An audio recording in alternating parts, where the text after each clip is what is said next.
के भक्तों की कथा हम आप निरंतर सुनते चले आ रहे हैं। ध्रुव चरित्र अनेकानेक कथाएं सुनते हुए प्रहलाद चरित्र की पावन कथा को हम आपने श्रवण किया। भगवान सदैव आने के लिए तैयार रहते हैं, लेकिन भगवान को बुलाने के लिए भक्त ध्रुव भक्त प्रहलाद जैसा, मैया सबरी जैसा इंतजार करना पड़ता है। भगवान के मंदिर आज तक कभी हमने और आपने ऐसा मंदिर नहीं देखा होगा जहां पर भगवान की प्रतिमा बैठी हुई हो। जिस भी मंदिर में जाओगे भगवान सदैव खड़े मिलेंगे। भगवान कहते हैं भक्त तुम मेरे लिए 2 कदम बढ़ाओ, हम तुम्हारे लिए 4 कदम बढ़ करके आएंगे। एक बार हमारे लिए तुम कदम बढ़ाओ तो सही। अगर हम आप भगवान के लिए, भगवान को पाने के लिए अगर 2 कदम बढ़ाएंगे तो परमात्मा हमारे लिए 4 कदम बढ़ा करके और हमें गले से लगाने के लिए अवश्य परमात्मा आएगा। भक्त ध्रुव भक्त प्रहलाद को भगवान कैसे मिले? संसार से मोह छोड़ दिया, लगन किससे? लगन परमात्मा से लगा ली। पिताजी हिरण्याकश्यप ने कितने दंड दिए,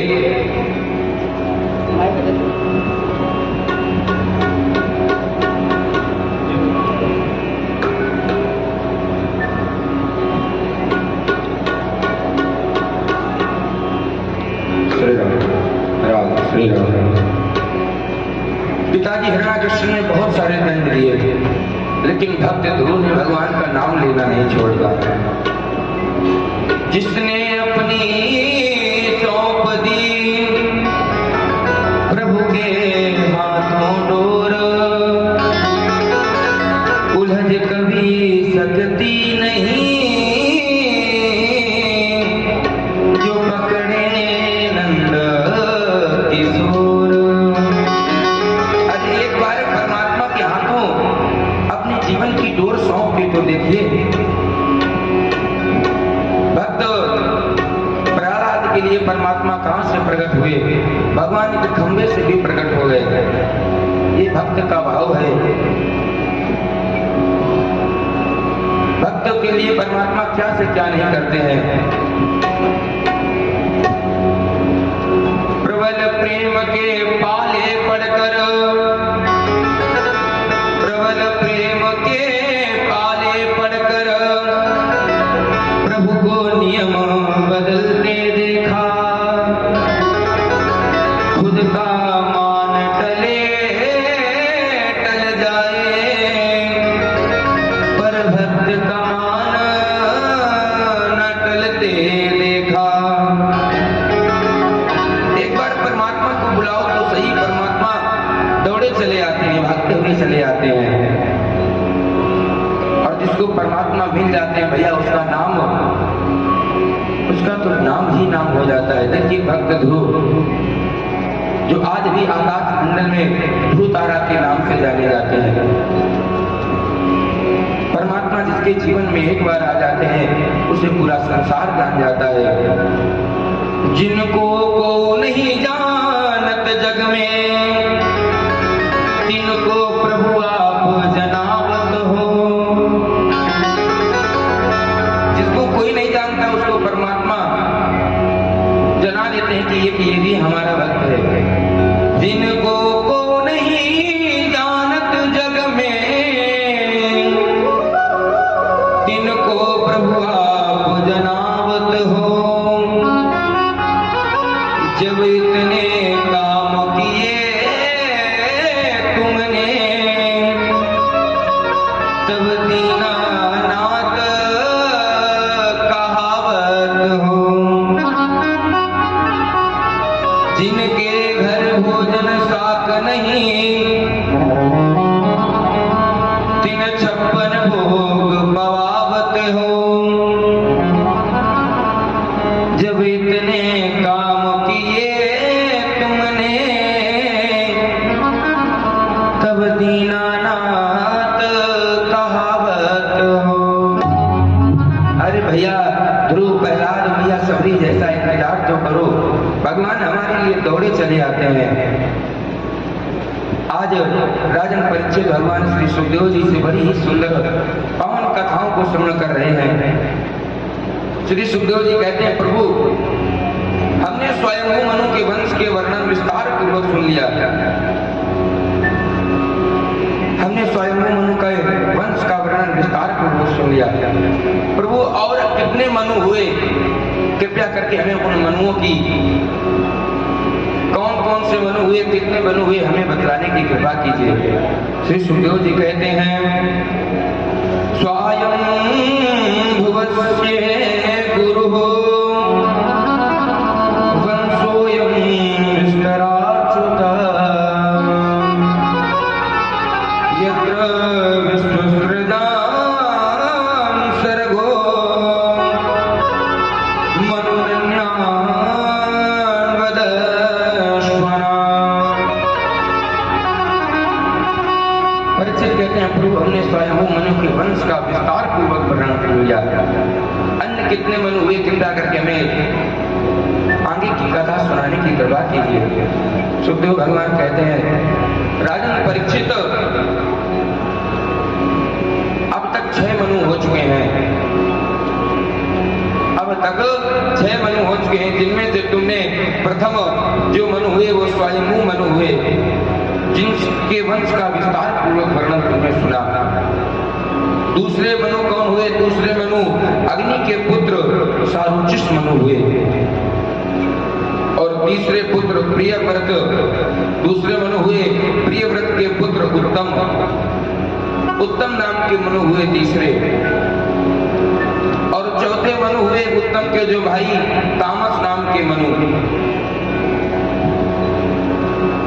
इस मनवंतर में तामस नाम का जब मनु वंश आया, तब इस मनवंतर में भगवान हरि मेधा ऋषि की पत्नी हिरणी के गर्भ से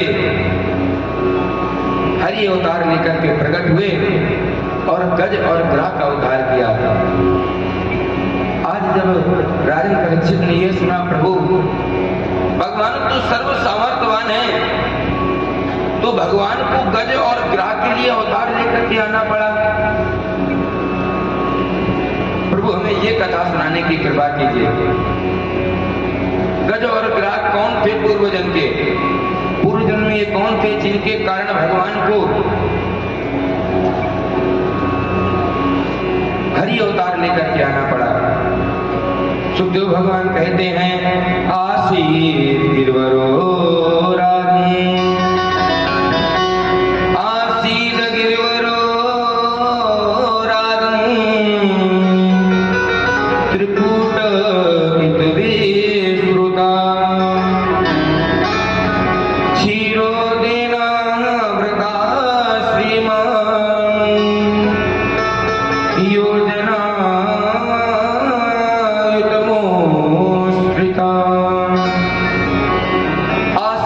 गिरवरो राजन त्रिकूट इति विश्रुता। एक पर्वत है जिसका कौन सा पर्वत? त्रिकूट नाम का पर्वत है। इस त्रिकूट पर्वत पर 3 शिखर हैं, सोने चांदी और लोहे के 3 शिखर सदैव चमकते रहते हैं। सदैव इस पर्वत पर जगमगाहट बनी रहती है, ये शिखर चमकते रहते हैं। हे राजन परीक्षित, ये इतना सुंदर पर्वत है, यहाँ पर बिल्व, चंपा, चमेली, कैथा आदि के वृक्ष लगे हैं। बड़ा ही सुंदर ये त्रिकूट नाम का पर्वत है। इस पर्वत की तलहटी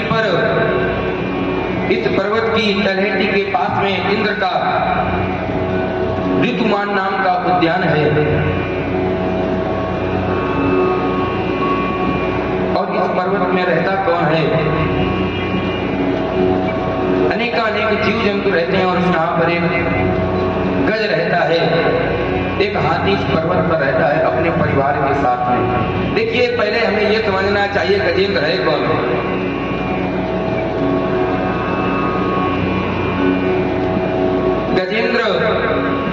गजेंद्र के पास में सब कुछ है। गजेंद्र को अपने शरीर का इतना अहंकार है गजेंद्र को अपने शरीर का अहंकार है। इस त्रिपुर नाम के पर्वत में अनेकानेक जीव जंतु रहते हैं। हाथी भी रहता है, सिंह आदि हिंसक पशु रहते हैं। गजेंद्र अपने पूरे परिवार के साथ में इस वन में, इस पर्वत पर विचरण किया करता है। एक दिन हुआ क्या कि ये गजेंद्र ये जब चलता है तो ये इतनी तेज फुंकार मारता है, इतनी तेज से चिल्लाता है कि आसपास के जितने भी जीव जंतु हैं इसके डर से भाग जाते हैं। जितने भी जीव जंतु सब इसको डर करके भागने लगे। अरे अब तो भैया इससे और अभिमान हो गया कि हमारे बराबर इस वन में कोई है नहीं, हमारे बराबर इस पर्वत में कोई रहता ही नहीं है।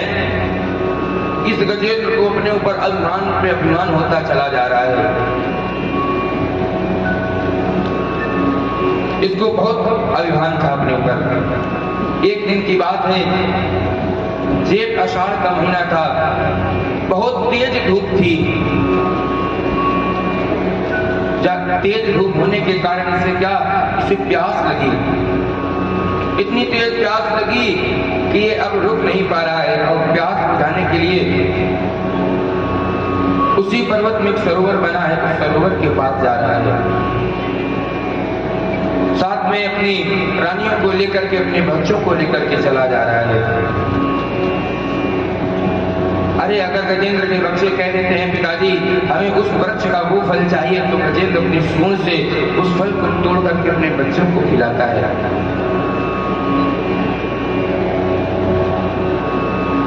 आज ये गजेंद्र अपने प्यास को बुझाने के लिए उस सरोवर के पास पहुंचा। आज गजेंद्र अपनी पत्नी, अपने बच्चों के साथ में उस सरोवर के पास पहुंचा और उस सरोवर में जल पीने के लिए गया। सरोवर पर एक गजेंद्र बली, सरोवर पर एक गजेंद्र बली, पानी पीने आ गया कहीं, पानी पीकर हथनी समेत, पानी पीकर हथनी समेत करने लग गया बिहार वही।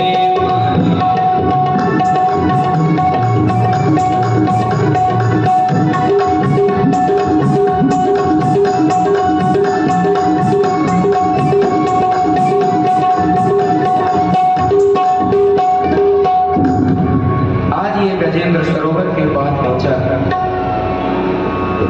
और सरोवर में पहुंच करके ये पानी पीने लगा। इसने अपनी प्यास को बुझाया, लेकिन प्यास को बुझाने के बाद ये करने क्या लगा, ये जल क्रीड़ा करने लगा।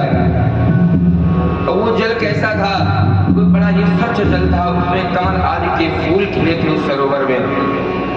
उसी सरोवर में एक गाय रहता था। जब ये हाथी जाकर के वहां इस गढ़ ने पानी पिया और जल में क्रीड़ा करने लगा। ये करता क्या है, अपनी सूंड में जल लेता है और हथनियों के ऊपर डालता है, फिर जल लेता है तो कहीं हथनियों के मुख में डालता है। जल क्रीड़ा कर रहा है। जल के अंदर रहने वाले ग्राह ने जब देखा कि इस सरोवर का इतना स्वच्छ और शीतल जल है जिसको एक गजेंद्र दूषित किए दे रहा है, पूरे जल को गंदा करे दे रहा है। जल के में हिलोरें उठने लगी। गजेंद्र के द्वारा क्रीड़ा करने पर जल में जब हिलोरें उठने लगी तो हुआ क्या, पानी की कलकल को सुन करके ग्राहक से बाहर निकला। पानी की कलकल, पानी की वे कलकल सुन करके अंदर से ग्राह निकल आया। पानी वाणी की वे कल कल सुन करके अंदर से ग्राह निकल आया, झट पकड़ लिया धोखे में ही, झट पकड़ लिया धोखे ही में उन नीचे कर दिखलाया।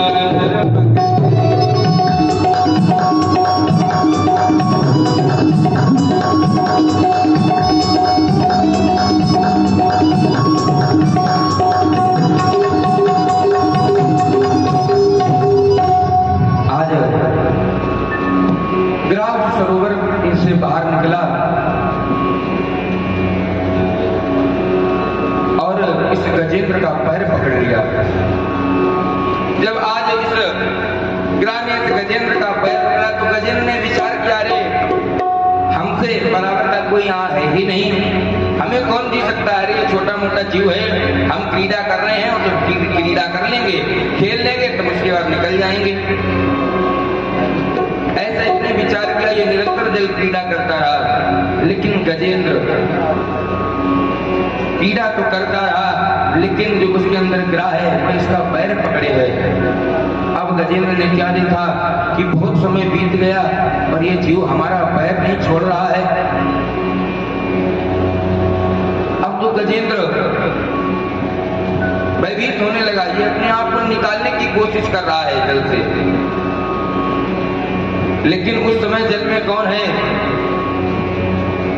वह ग्राह वह मगरमच्छ जल में है और जब वह जल में होता है तब उसकी ताकत ज्यादा होती है। हाथी की ताकत जल से बाहर है और ग्राह की ताकत जल के अंदर है। आज उस ग्राह के पास ज्यादा बल है और हाथी के पास बल कम है, क्योंकि वह ताकत ही नहीं लगा पा रहा है। जल के अंदर है, कितनी ताकत लगाएगा, जल का जो जीव है उसके अंदर जो ताकत है वो पृथ्वी का जीव जल के अंदर क्या कर पाएगा। गजेंद्र बार बार निकालने की कोशिश कर रहा है लेकिन नहीं निकाल पा रहा है। अरे जब आज उसने देखा कि यह ग्राह हमें अंदर को घसीटता चला जा रहा है तो गजेंद्र के जो साथ में उसकी पत्नियां थी, पत्नियां थी और पुत्र थे, उनसे कहा, अरे पुत्र हमारा पैर किसी जीव ने अंदर पकड़ लिया है, हमारी सहायता करो, हमें जो सरोवर से बाहर निकालो। अरे जब आज अपने पिता गजेंद्र को संकट में देखा तो पत्नी और पुत्र सभी लग करके उसकी सहायता करने लगे। उसकी सूंड में अपनी सूंड को फंसा करके निकाल रहे हैं। बहुत निकालने का प्रयास किया, कई दिनों तक निकालने का प्रयास करते रहे। जब गजेंद्र अंदर से नहीं निकल पा रहा है, आज जब गजेंद्र नहीं निकल रहा तो गजेंद्र के जो पुत्र हैं वो गजेंद्र का साथ छोड़ करके जाने लगे। आज जब गजेंद्र का साथ छोड़ करके गजेंद्र के पुत्र जा रहे हैं तो ये गजेंद्र, ये हाथी अपनी पत्नियों से कहता है, अरे देवी तुम देख रही हो ये पुत्र, ये हमारे वही पुत्र हैं जिन्हें हमने इतना बड़ा पाला पोसा, इनको चलने फिरने लायक बनाया। अरे देवी इन पुत्रों के लिए हमने क्या नहीं किया। अगर इन पुत्रों ने कहा पिताजी हमें उस वृक्ष का फल चाहिए तो मैंने उस फल को तोड़ करके दिया है देवी। अरे इन पुत्रों को समझाओ ये हमारा साथ क्यों छोड़ रहे हैं। अगर ये हमारे पुत्र संकट के समय में हमारा साथ नहीं देंगे तो फिर हमारा साथ कौन देगा। अरे उधर से गजेंद्र के पुत्रों का जवाब आया, अरे पिताजी आप तो सरोवर के अंदर ऐसे घुस गए हो कि हम आपको निरंतर निकालने का प्रयास कर रहे हैं लेकिन नहीं निकाल पा रहे हैं। पिताजी हमें भूख भी लग रही है, हमें प्यास भी लग रही है, हम भूखे प्यासे ऐसे कब तक आपको निकालते रहेंगे। हमें भूख लग रही है, हमें प्यास लग रही है, पिताजी हमें क्षमा करें, अब हम खाने और पीने के लिए वन में विचरण करने जा रहे हैं। आज गजेंद्र को जब छोड़ करके गजेंद्र के पुत्र जाने लगे भैया, तो आज गजेंद्र का मनोबल कमजोर हो गया। गजेंद्र का जब मनोबल कमजोर हुआ, पुत्र चले गए, गजेंद्र ने विचार किया चलो कोई बात नहीं, पुत्र हमारा साथ छोड़ गए तो कोई बात नहीं, कम से कम ये जो पत्नियां हैं हमारी, ये तो हमारी सहायता कर रही हैं, चलो ये हमें लगता है ये हमें सरोवर से बाहर निकालने में मदद जरूर करेंगे, ये भी हमें निकाल लेंगी। फिर उन पत्नियों ने अकेले निकालने का प्रयास किया। कुछ दिनों और वह निकालती रही, निकालने का प्रयास किया, लेकिन आज पत्नियों ने भी क्या देखा कि स्वामी अंदर से नहीं निकल रहे। पत्नियों ने विचार किया और उन्होंने भी छोड़ दिया। जब गजेंद्र को आज जब पत्नियों ने छोड़ा और सरोवर से बाहर खड़ी हो गई, तो गजेंद्र कहने लगा अरे देवी तुम कहां जा रही हो? गजेंद्र की पत्नियों ने भी आज वही जवाब दिया, हे स्वामी हमने तुम्हें निकालने का बहुत प्रयास किया, निरंतर आपकी सेवा कर रहे हैं, आपके साथ भूखी प्यासी लगी हुई हैं,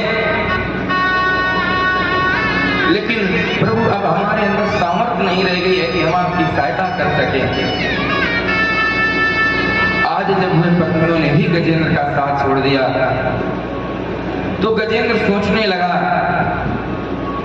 सच में इस संसार में कोई किसी का नहीं है। स्वार्थ रत संसार की, स्वार्थ रत संसार की, यही पुरातन रीत, सुख में सब अपने बने, दुख में त्यागे नीत। आज गजेंद्र को वैराग हो गया। गजेंद्र जान गया कि संसार में कोई किसी का साथ नहीं लेता है। और वास्तव में सच बताएं भैया, तो इसी मोह में और इसी अंधकार में हम आप सभी लोग फंसे हुए हैं। गजेंद्र की कथा से हमें बस यही शिक्षा लेनी चाहिए। ऐसे हम भी और आप गृहस्थी में जब पड़ जाते हैं तो क्या सोचते हैं, अरे हमारे ऊपर अगर विपत्तियां आएंगी, हमारे ऊपर अगर आपत्ति आएगी, विपत्ति आएगी, हमारे पुत्र हमारा साथ देंगे, हमारी पत्नी हमारा साथ देंगी, और तो और छोड़ो अपने घर से नहीं आसपास पड़ोसियों से भी हम आस लगा लेते हैं। अरे भैया अगर कोई दुख आएगा, अरे हमारे पास गाड़ी नहीं है, हमारे पास गाड़ी नहीं है, अगर हमें अचानक हमारी तबीयत बिगड़ती है तो हमारे पड़ोसी हमें लेकर के अस्पताल तो चले जाएंगे। ऐसी उम्मीदें लगाते हैं अपने आसपास पड़ोसियों से, रिश्तेदारों से उम्मीदें लगाते हैं। लेकिन सच बताएं तो कोई किसी का साथ नहीं देता है संसार में। साथ कौन देता है? साथ केवल परमात्मा देता है। भगवान की कथाएं बस हमें यही शिक्षा सिखाती हैं। भगवान को कैसे पाया जाए, भगवान के भक्तों के चरित्र इसीलिए वेद व्यास जी ने लिखे हैं कि कौन से भक्त ने कैसे भगवान को पाया है। कोई किसी का साथ नहीं देता है। जिन्हें तुम प्यार करते हो वही तुमको जलाएंगे, जला करके बहा करके घर वापस लौट आएंगे। मिल करके तेरी दौलत को सब आपस में बांट लेंगे। मरने के बाद तेरे कपड़े उतार लेंगे। हम अब आसपास पड़ोसियों को पुत्रों पर अहंकार करते हैं और फिर हम शरीर पे भी अहंकार करते हैं। और ये शरीर कैसा है? खून का गारा बनाया, खून का गारा बनाया, ईंट जिसमें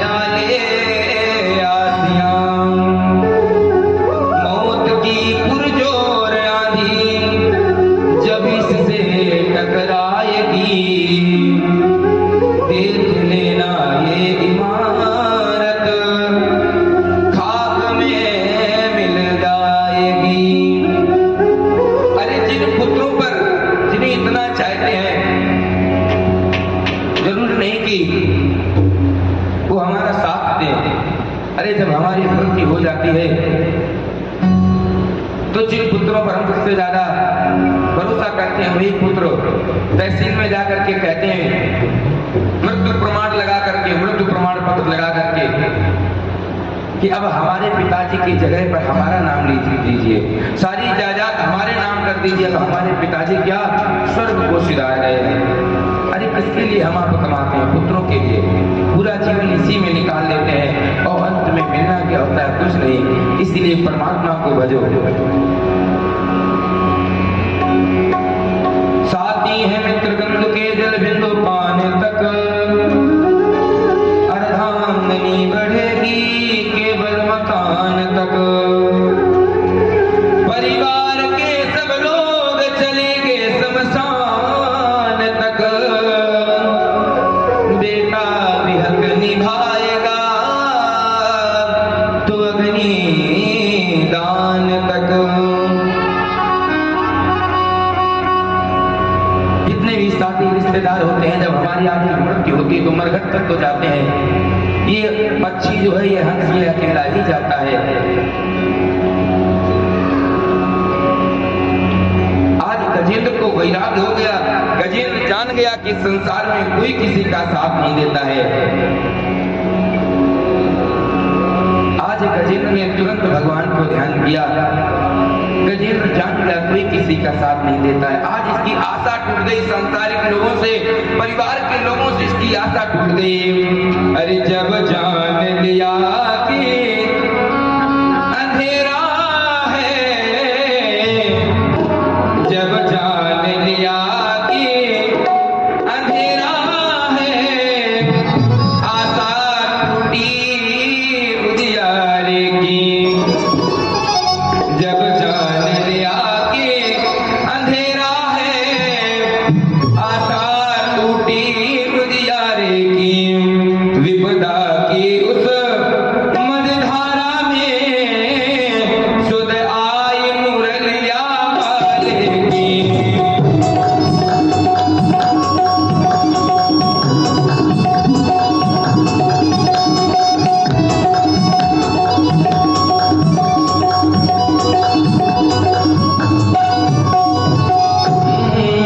जब जान लिया कि अंधेरा है, आशा टूटी उजियारे की।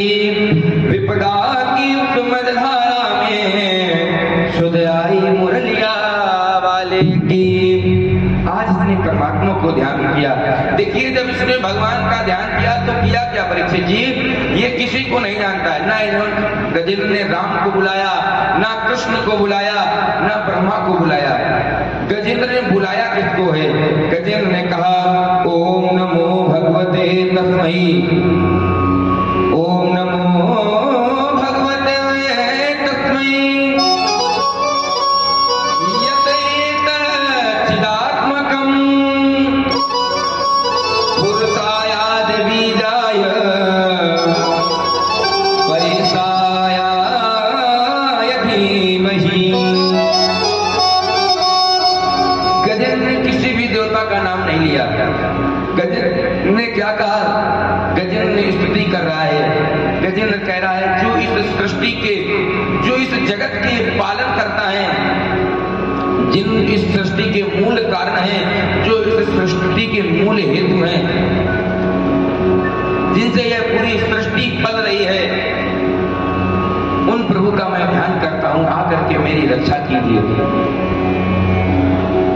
तो आज जब गजेंद्र ने ऐसी स्तुति की तो ब्रह्मा आदि देवता क्या सोच रहे हैं? ब्रह्मा जी सोच रहे हैं इन्हें अपने रूप का अहंकार है। ब्रह्मा आदि देवता सोचने लगे, अरे ये तो गजेंद्र है और इसने कोई हमारा नाम लेकर तो बुलाया नहीं है। जिसका नाम लेकर के बुलाया वो जाए। तो आज ब्रह्मा आदि देवता नहीं आए। लेकिन भगवान विष्णु कहते हैं, भगवान किस कहते हैं, जिसका कोई नहीं है संसार में उसका मैं होता हूं। इस संसार में जिसका कोई नहीं उसका परमात्मा है, उसके भगवान विष्णु हैं। आज भगवान विष्णु ने जब गजेंद्र की स्तुति का सुना तो भगवान विष्णु उस समय भोजन कर रहे थे। मैया अपने हाथों से भगवान को भोजन करा रही हैं। लेकिन जब आज भगवान ने गजेंद्र की पुकार को सुना तो भगवान से रहा नहीं गया। मैया लक्ष्मी पूछती है, स्वामी कहां जा रहे हो? अचानक से भोजन को छोड़ करके कहां जा रहे हो प्रभु? भगवान कहते हैं, हाथ पकड़ कमला कहे। आज मैया लक्ष्मी हाथ पकड़ के कह रही है, स्वामी कहां जा रहे हो? हाथ पकड़ कमला कहे, कहां जात महाराज? हाँ तो कमला ने सुनी और थी सुनी गजराज। आज परमात्मा कहने चाहते हैं, लक्ष्मी मैं कहां जा रहा हूं? मैं हाथी के पास जा रहा हूं। लेकिन भगवान ने क्षण भर का टाइम नहीं लगाया। भगवान ने कहा मैं हाथी से मिलने जा रहा हूं। लेकिन मैया क्या सुन पाई है? भगवान ने हाथ जो शब्द निकाला, हाथ शब्द तो वैकुंठ में निकाला और थी शब्द कहां निकला? थी सीधे गजेंद्र के पास में निकला। हाँ तो मैया लक्ष्मी ने सुना, लेकिन थी शब्द भगवान ने गजेंद्र ने सुना। भगवान अपने गरुड़ पर आरूढ़ होकर के भक्त के गरुड़ पर सवार होकर के भक्त का मान बढ़ाने के लिए परमात्मा आज वैकुंठ से भी चले आए। आज जब भगवान विष्णु गजेंद्र के सामने आए, जब भगवान गजेंद्र के सामने आए तो गजेंद्र विचार करता है।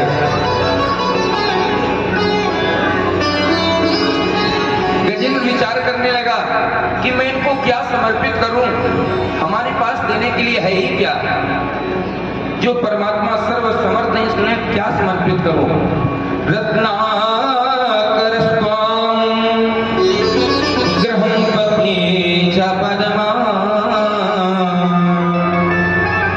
किं देहमस्ति तुभ्यं जगदीश्वराय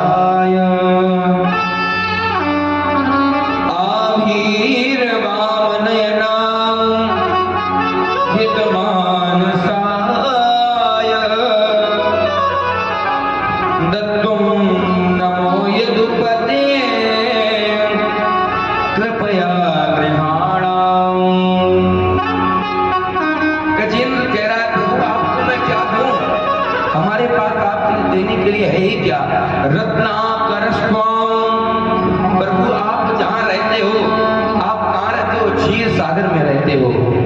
क्षीर सागर से तो रत्न निकलते हैं, हम आपको क्या समर्पित करें?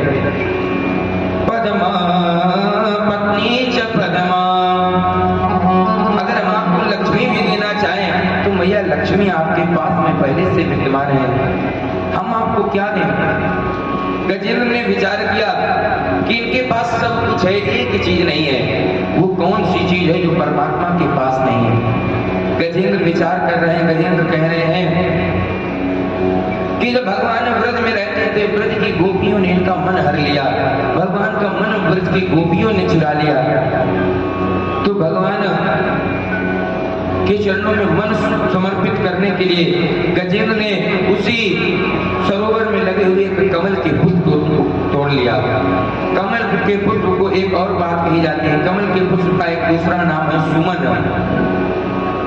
सुमन यानी जिसका मन ही सुंदर हो।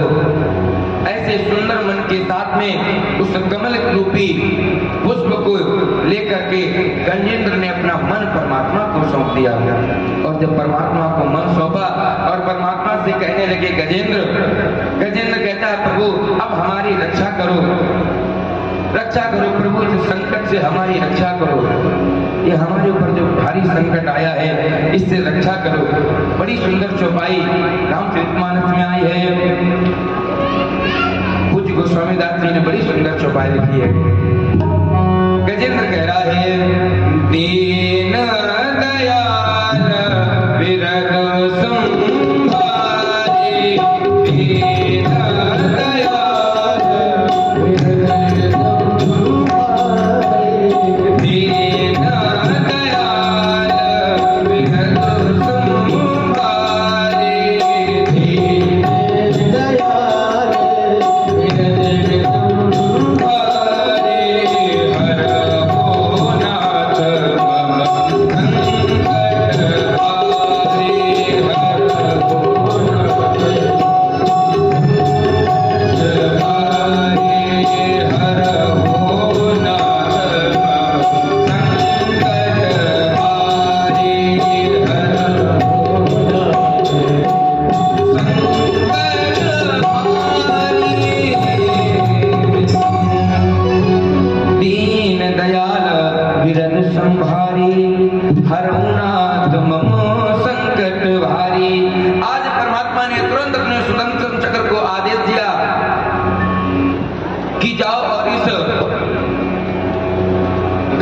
शरीर धड़ से अलग कर दो। आज भगवान का सुदर्शन चक्र चलते हुए गया और उस ग्राह का शरीर धड़ से अलग कर दिया, उसका उद्धार किया।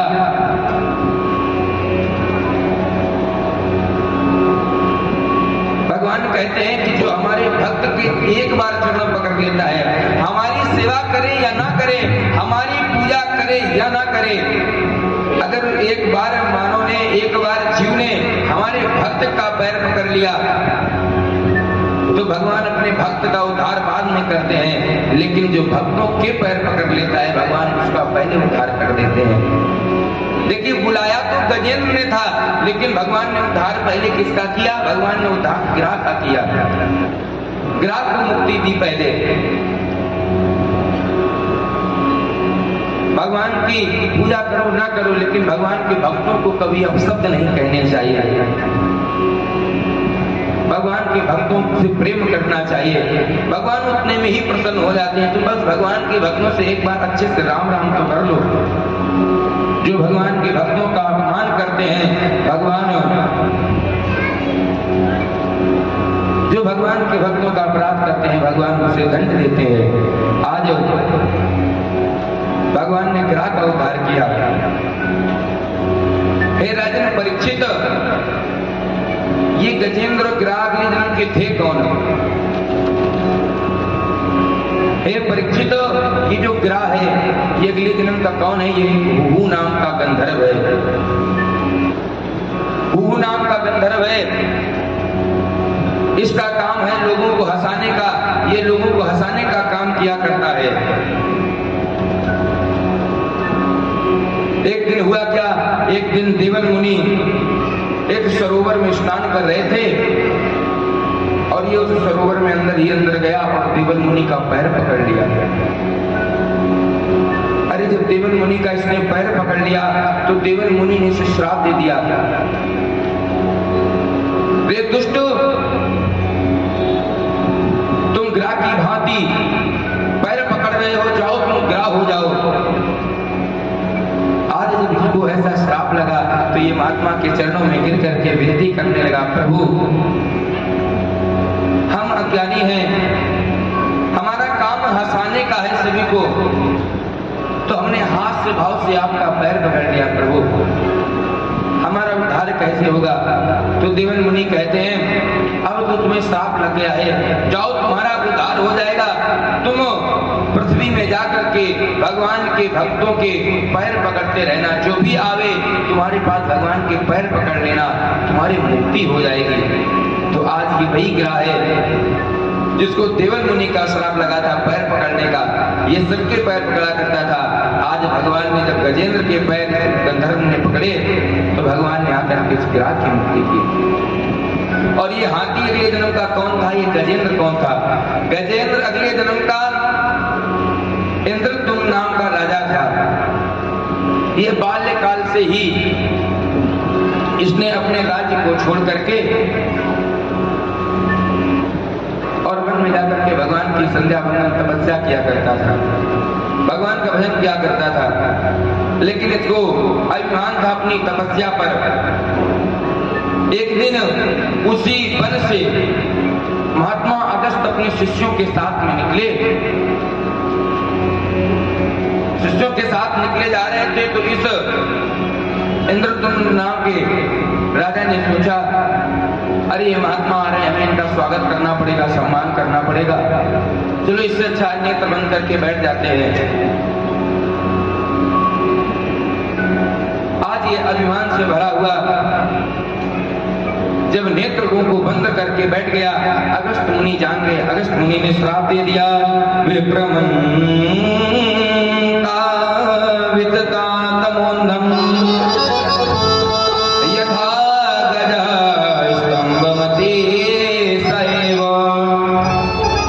अरे तुम विप्रों का सम्मान करना नहीं जानते हो, तुम ब्राह्मणों का सम्मान करना नहीं जानते हो, जाओ तुम गजेंद्र बन जाना।